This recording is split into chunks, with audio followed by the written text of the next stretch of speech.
कलेक्टरनी बहू, मम्मी आप ही पापा को समझाओ ना। अभी 2-3 महीनों में मेरे पीसीएस की मुख्य परीक्षा का परिणाम आ जाएगा। मुझे पूरी उम्मीद है कि मेरा चयन साक्षात्कार के लिए हो जाएगा।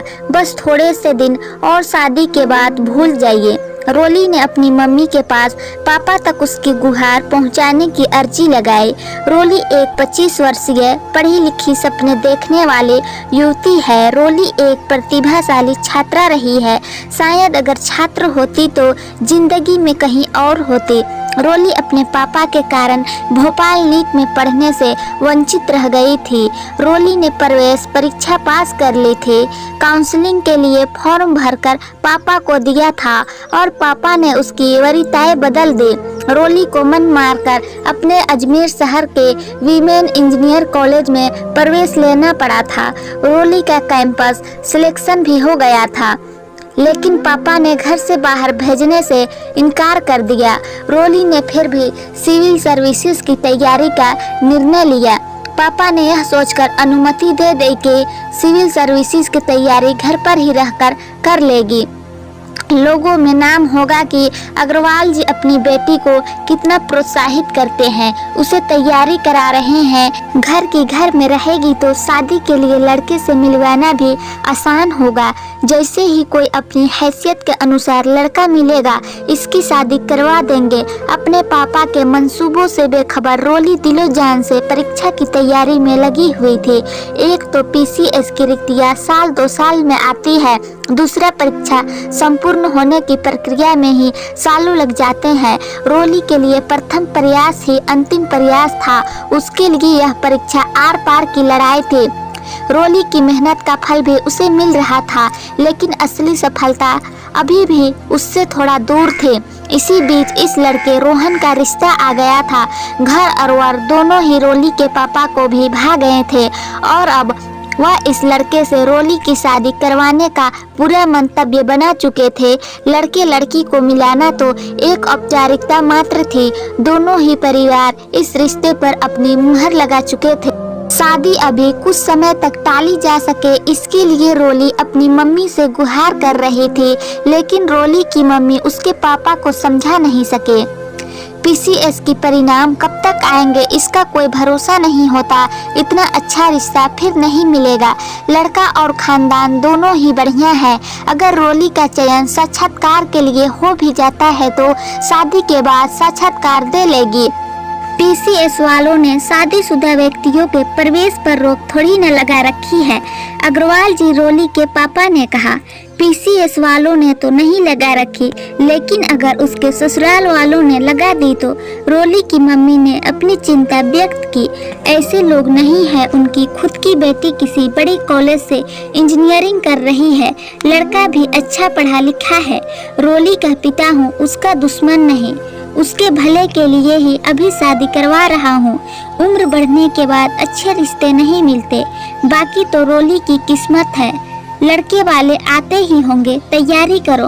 रोली को भी समझा देना, कोई आलतू फालतू बात ना करे। ऐसा कहकर रोली के पापा चले गए थे। रोहन बेंगलोर में एक आईटी कंपनी में अच्छे पैकेज पर काम करने वाला सुलझा हुआ लड़का था। रोहन अपने मम्मी पापा के साथ रोली से मिलने के लिए आया। रोहन के मम्मी पापा तो उसके चाचा चाची बुआ मौसी को भी साथ लाना चाहते थे, लेकिन रोहन ने यह कहकर इनकार कर दिया था कि इतने लोगों को ले जाकर किसी लड़की को नुमाइश की वस्तु बना देना उसे पसंद नहीं है। रोहन और उसका परिवार अग्रवाल जी के घर रोली से मिलने मतलब उसे देखने के लिए पहुंच गए। अग्रवाल जी के घर पर बाकी की औपचारिकताओं के बाद रोली और रोहन को एक दूसरे से बात करने के लिए भेज दिया गया। रोली को भी रोहन सुलझा हुआ लगा। रोहन को भी रोली जीवन साथी के रूप में अच्छी लगी। रोली ने रोहन से बातों बातों में पूछा था कि अगर आपकी पत्नी का राज्य सेवाओं में चयन हो जाए तो आप क्या करेंगे। रोहन ने जवाब दिया, अव्वल तो कोई उच्च पद पर आसीन लड़की मुझ जैसे सॉफ्टवेयर इंजीनियर से शादी क्यों करेगी। अगर कर भी ले तो निश्चित तौर पर मुझे या तो वर्क फ्रॉम होम लेना होगा, या अगर वर्क फ्रॉम होम नहीं मिला तो बेंगलोर की नौकरी छोड़कर उसी राज्य में आकर रहना होगा। छोटी जगहों पर मुझ जैसे सॉफ्टवेयर इंजीनियर के लिए नौकरी हो भी सकती है, और नहीं भी हर बार पत्नी ही नौकरी क्यों छोड़े, वह भी इतनी अच्छी नौकरी जो इतनी प्रतिस्पर्धा के बाद मिलती है। जरूरी पड़ी तो मैं तो घर भी संभाल सकता हूँ। एक राज की बात बताऊं? हाँ बताओ ना, रोली ने कहा। मैं तो खुद भी तैयारी करना चाहता था, लेकिन किताबों की इतनी लंबी लिस्ट देखकर डर गया था। सही में इस परीक्षा तो उतरनीय करने वाले लोग किसी दूसरे ग्रह के ही प्राणी होते होंगे। अपनी बात खत्म करते हुए रोहन की मुस्कुराहट हंसी में बदल गई थी। रोली भी रोहन की बातें सुनकर खिलखिलाने लगे थे। रोली को रोहन की बातों ने आश्वस्त कर दिया था। दोनों के घर वालों ने 2 महीने के अंदर रोली और रोहन का विवाह भी करवा दिया था। शादी के 15 दिन बाद ही रोली रोहन के साथ बेंगलोर आ गई थी। बेंगलोर आए रोली और रोहन को 15 दिन ही हुए थे कि रोली का पीसीएस का परिणाम आ गया। रोली का इंटरव्यू कॉल हो गया था। खुशी के मारे रोली के पांव जमीन पर नहीं पड़ रहे थे। उसने रोहन को अपने परिणाम के बारे में बताया। रोहन को आश्चर्य के साथ खुशी भी हुई। उसने कहा, तुम तो बड़ी छुपी रुस्तम निकली, लेकिन अभी मेरे मम्मी पापा को अपने रिजल्ट के बारे में मत बताना। रोली ने पूछा, क्यों? उन्हें बताना जरूरी है, उन्हें भी तो अपनी बहू की उपलब्धि जानकर खुशी होगी। रोहन ने समझाते हुए कहा, जब तुम अंतिम रूप से चयनित हो जाओ तब बताएंगे, नहीं तो अभी से सब उम्मीदें तुमसे लगा लेंगे। उम्मीदें टूटे तो बहुत बुरा लगता है ना। रोली ने कहा, कह तो ठीक रहे हो। रोहन ने रोली को तो अपनी बातों से बहला लिया था। अभी किसी भी प्रकार का तनाव रोली के इंटरव्यू की तैयारी में बाधा डाल सकता था। रोहन जानता था कि उसके मम्मी पापा चाहे प्रगतिशील होने की लाख दुहाई दे, लेकिन अभी भी उन्हें यह मान्य नहीं होता कि बहू की नौकरी के लिए बेटा नौकरी छोड़ दे या वर्क फ्रॉम होम करे। उनके अनुसार तो वर्क फ्रॉम होम का मतलब हाउस हस्बैंड बनना था। बेटा घर पर रहकर घर की देखरेख करे और बहू बाहर जाकर काम करे। यह तो उन्हें कतई स्वीकार नहीं था। यह तो धारा को विपरीत दिशा में मोड़ने की बात थी। उनका नजरिया भी तो उनके परिवेश, समाज और कंडीशनिंग के आधार पर बना था। अगर अभी उन्हें रोली के चयन के बारे में पता चले तो शायद वह उसको इंटरव्यू ही ना देने दे। बहू का पद बेटे के पद से बड़ा उन्हें किसी भी कीमत पर स्वीकार्य नहीं होगा। बहू का दर्जा बड़ा हो गया तो बहू के परिवार वालों का दर्जा भी बड़ा हो जाएगा। फिर लड़के वाले होने के अहंकार और श्रेष्ठता का क्या होगा? जब पति पत्नी आपसी समझ और चर्चा के आधार पर निर्णय करते हैं, तब भी ऐसे जोड़े के प्रति समाज का नजरिया यही रहता है कि पति जोरू का गुलाम है। कभी कोई पति की हर बात को आंख मूंद कर मानने वाली पत्नी को तो शौहर की गुलाम कहकर ताना नहीं मारता। हमारा नजरिया ही ऐसा बन गया है कि गुलामी, चुप्पी, सिर्फ कर्तव्यों का पालन करना ही संस्कारी और अच्छी महिला होने का अर्थ मानते हैं। खैर, आगे जो होगा देखा जाएगा, लेकिन अभी तो रोली को पूरी तरक्की से तनाव रहित रखना होगा ताकि वह अच्छे से तैयारी कर सके। अंतिम चरण पर पहुंचकर अगर चयन ना हो तो कितना बुरा लगेगा रोली को। रोली ने अपनी मम्मी पापा को अपने चयन के बारे में बता दिया था, इस हिदायत के साथ कि वे उसके सास ससुर से इस बारे में जरा भी चर्चा न करें। रोली बेंगलोर में रहते हुए ही तैयारी कर रही थी। रोहन उसे घर के कामों में मदद कर देता था। वाकई में बड़े काम तो रोहन ही करता था। सलाद काटने, थाली पोंछने, डाइनिंग टेबल पर खाना लगाने जैसे काम रोली करती थी। खिचड़ी, दलिया, पुलाव, दाल, चावल आदि आसानी और बनने वाले खाना बनाया और खाया जा रहा था। रोली का साक्षात्कार अजमेर था। अपने घर पर बिना बताए रोहन रोली को साक्षात्कार दिलवाने अजमेर ले गया। रोली का साक्षात्कार बहुत ही अच्छा रहा। उसे अंतिम रूप से चयनित होने की पूरी उम्मीद थी। रोली और रोहन वापस बेंगलोर लौट गए थे। 2 महीने बाद सुबह 3 बजे रोहन का फोन बजा। ट्रिंग ट्रिंग ट्रिंग। रोहन ने उनिंदी आंखों से फोन की स्क्रीन पर देखा तो पापा का नाम चमचमा रहा था। आज पापा ने इतनी सुबह क्यों फोन किया है? घर में सब सही तो होगा ना?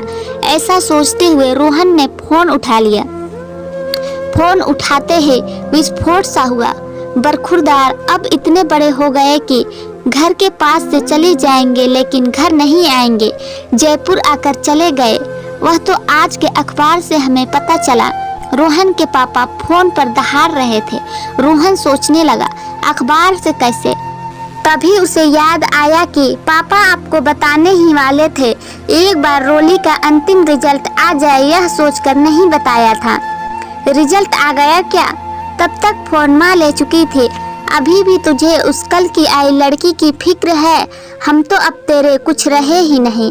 हाँ, आ गया रिजल्ट, तेरी रोली ने टॉप किया है। अखबार में फोटो भी आई है।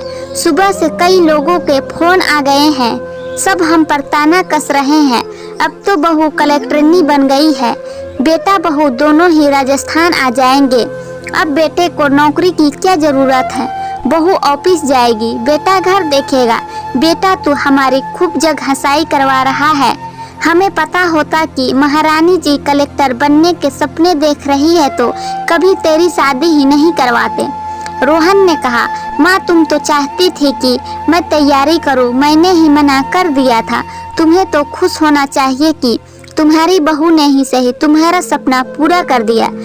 तू ही खुश हो ले, जोरू का गुलाम बनकर। मैं क्या इस बात की खुशी मनाऊं कि मेरा बेटा अब मेरा नहीं रहा? माँ ने कहा, माँ पत्नी अर्धांगिनी होती है, यानी कि पति का आधा अंग, तो अपने आधे अंग की उपलब्धि पर तो खुश होना चाहिए। पति चाहे रोली का बन जाऊं लेकिन बेटा तो तुम्हारा ही रहूंगा। माँ की जगह कभी पत्नी थोड़ी ना ले सकती है। रोहन ने समझाने की कोशिश की, अब तू बेकार की बातें मत बना। परीक्षा दे दी, पास भी हो गई, लेकिन अब ज्वाइनिंग करने का विचार उसके दिमाग से निकलवा दे। तू बेंगलोर में और वह यहाँ राजस्थान में गृहस्थी कैसे चलेगी? माँ ने अंतिम पत्ता फेंकते हुए कहा, माँ हम लोग 2 दिन बाद जयपुर आते हैं, फिर विस्तार से बातें करेंगे। ऐसा कहकर रोहन ने फोन काट दिया था। रोली चुपचाप अपने आंसू जब्त किए रोहन और उसके मम्मी पापा की बातें सुन रहे थे। रोली को यह तो एहसास हो गया था कि उसका चयन हो गया है और इस बात से रोहन के मम्मी पापा खुश नहीं हैं। वाकई में बहुत नाराज है। आंखों में आंसू भरे हुए रोली ने रूधे गले से कहा, रोहन इसे यहीं खत्म करते हैं। आप मेरे लिए वह कर रहे हो जो मेरे पापा ने भी नहीं किया। मेरे पापा भी शायद ऐसे ही रिएक्ट करते। हम मम्मी जी को अभी फोन करके बोल देते हैं कि मैं ज्वाइनिंग नहीं करूंगी। वैसे भी चयनित होना मेरा सपना था। चयन के बाद नौकरी करूं या ना करूं मुझे कोई फर्क नहीं पड़ता, लेकिन मुझे फर्क पड़ता है तुम केवल चयनित नहीं हुई हो, तुमने टॉप किया है। तुम यह नौकरी, पद, प्रतिष्ठा सब डिजर्व करती हो। अगर तुम मेरी जगह होती तो मेरे सपने के लिए तुम भी तो वही करती जो मैं करना चाहता हूँ। बहुत खुशी खुशी करते। हमेशा लड़की ही नौकरी क्यों छोड़े? जब तुम्हें मुझसे बेहतर नौकरी मिली है तो मुझे अपनी नौकरी छोड़नी चाहिए, रोहन ने कहा। लेकिन रोहन लोग क्या कहेंगे? कहेंगे मैंने तुम्हें तुम्हारे घर वालों से दूर कर दिया, तुम मेरे लिए इतना बड़ा बलिदान क्यों करोगे? लोग मुझे कुसंस्कारी लड़की कहेंगे, रोली ने सुबकते हुए कहा। यह तो लोगों का नजरिया है। स्त्री और पुरुष दोनों के समान निर्णयों को 2 अलग नजरिए से देखते हैं। स्त्री नौकरी छोड़े तो एक सामान्य घटना है, जैसे उन्हें तो यही करना चाहिए। अगर उसी वजह से पुरुष छोड़े तो एक असामान्य घटना बन जाती है। यह कोई बलिदान नहीं है, एक इंटेलिजेंट निर्णय है। सरकारी नौकरी ज्यादा सुरक्षित होती है। दूसरा, हमें हमारे लोगों के साथ रहने को मिलेगा। तुम मुझे मेरे घर वालों से अलग नहीं कर रही हो, बल्कि उनकी खुद की संकरीय सोच और नजरिया उन्हें हमसे दूर कर रहा है। धीरे धीरे वे समझ जाएंगे कि उनका बेटा सही कर रहा है। रोहन ने समझाने की कोशिश की, लड़की को बाहर काम करने की अनुमति मात्र मिल जाए, हम लड़कियों के लिए तो उतना ही काफी होता है। तुम्हारी बातें तो पता नहीं किस स्तर की है। रोली ने अपनी बड़ी बड़ी आंखों को और बड़ा करते हुए कहा, हम केवल नारों में स्त्री पुरुष समानता की बात करते हैं। वास्तविक धरातल पर तो बहुत कुछ किए जाने की जरूरत है। लोगों के नजरिए को बदलने की जरूरत है। लड़की को अनुमति क्यों मांगनी पड़े? अनुमति अगर मांगनी पड़ती है तो उसका अर्थ ही यह है कि लड़की पर हम अपना एकाधिकार मानते हैं। लड़की जब बाहरी परिवेश से प्रभावित हुए बिना अपना निर्णय लेगी तब ही सशक्त होगी। मैं कोई महान कार्य नहीं कर रहा हूँ। अगर कल को मुझे तुमसे बढ़िया पद मिल जाए तो तुम भी वही करना जो मैं अभी कर रहा हूँ, रोहन ने कहा। मैंने तो कभी इस पर गौर ही नहीं किया। मैं तो यही सोचती थी कि घर तो पूरी तरीके से लड़की की जिम्मेदारी है, लड़का चाहे तो मदद कर सकता है, रोली ने कहा। इसी सोच के कारण तो हर कामकाजी महिला से यही प्रश्न पूछा जाता है कि आप अपने घर और काम में तालमेल कैसे बिठाती है। कभी किसी पुरुष से तो यह पूछा नहीं जाता। उसके बाद भी स्त्री पुरुष समानता ढोल पीटते हैं, रोहन ने कहा। तुम सही में ही फॉर सी हो, रोली ने रोहन के गले लगते हुए कहा। चलो अब रेडी हो जाओ, मेरी अर्धांगिनी ने पीसीएस टॉप किया है, सेलिब्रेशन तो बनता ही है। मेरे आधे अंक की उपलब्धि मेरी ही तो उपलब्धि हुई, रोहन ने रोली को माथा चूमते हुए कहा। तो दोस्तों, इस कहानी पर आपकी क्या राय है? कहानी अच्छी लगी हो तो वीडियो को लाइक शेयर जरूर करें और नए हैं तो चैनल को सब्सक्राइब करें।